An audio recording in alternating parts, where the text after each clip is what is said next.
sejahtera untuk kita semua. Hari-hari ini kita mendapatkan informasi yang cukup menyedihkan kita semua. Tidak saja masyarakat bawah, tapi juga mereka yang berpendidikan. Di bulan Agustus ini kita mendapatkan data dari BPS yang menyebutkan bahwa jumlah sarjana hingga doktor ada 842.376 jiwa yang menganggur. Ini adalah informasi yang sungguh menyedihkan kita semua karena mereka sudah mengeluarkan biaya yang cukup besar. Orang tua mereka sudah berkorban agar anak-anak mereka memperoleh pendidikan yang tinggi, jadi sarjana dan sampai meraih gelar doktor. Tetapi setelah mereka selesai pendidikan, tidak mendapatkan pekerjaan. Dan ini betul-betul membuat kita sedih, membuat kita prihatin, dan betul-betul menyedihkan kita semua. Teman-teman semuanya, masalah ini juga ditambah banyaknya dalam beberapa tahun terakhir ini perguruan tinggi yang bubar atau ditutup. Ada 383 PTS perguruan tinggi swasta yang ditutup. Dan mereka yang menjadi pengajar di situ, menjadi dosen di situ, otomatis mereka kehilangan pekerjaan. Mereka mau mengajar di universitas lain juga tidak mudah, karena di universitas lain pun itu sudah berjubel orang yang ngantri ingin menjadi dosen di situ. Apalagi kalau hanya modal master, itu lebih sulit lagi karena kompetisinya itu sangat tajam untuk mendapatkan lapangan pekerjaan. Dari masalah tersebut ditambah lagi dengan banyaknya perusahaan yang gulung tikar.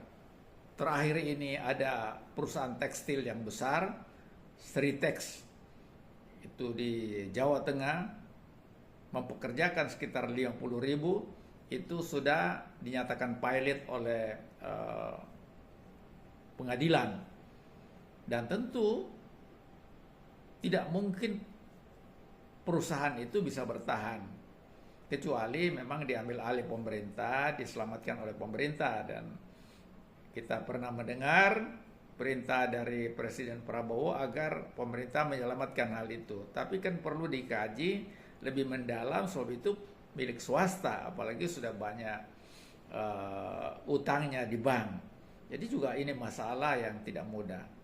Tetapi ini adalah fenomena yang menyedihkan kita semua.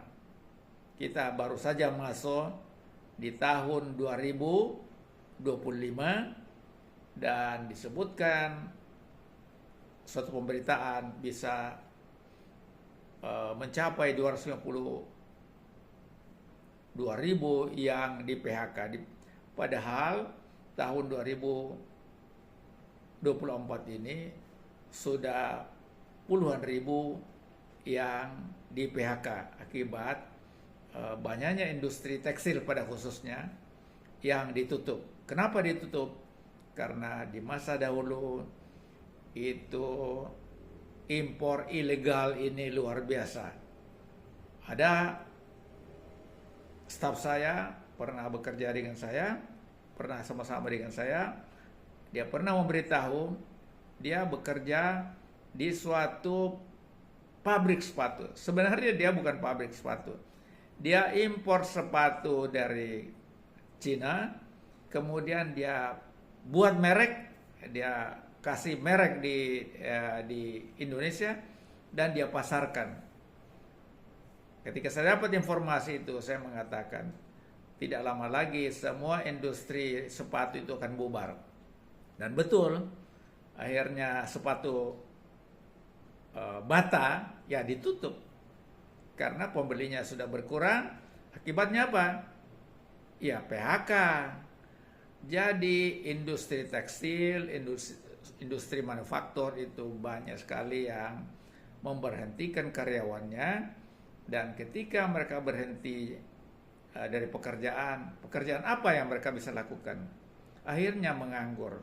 Ketika menganggur, kalau tidak kuat-kuat keluarga itu, akhirnya bubar. Kenapa bubar? Ya kalau untuk makan saja nggak ada, ya nggak ada yang bisa tahan. Akhirnya istri ngamuk, anak bisa berhenti sekolah, dan runtuhlah rumah tangga itu.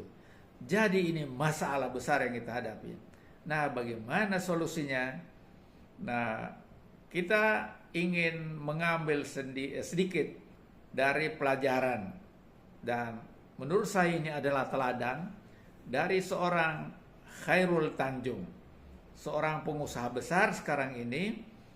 Dia memulai usaha ketika dia masih menjadi mahasiswa kedokteran gigi di Universitas Indonesia. Jadi dia berdagang kecil-kecilan di situ, dan kemudian dari pengalaman dia jatuh, kemudian bangkit lagi terus menerus, dan akhirnya mendapatkan order dari luar negeri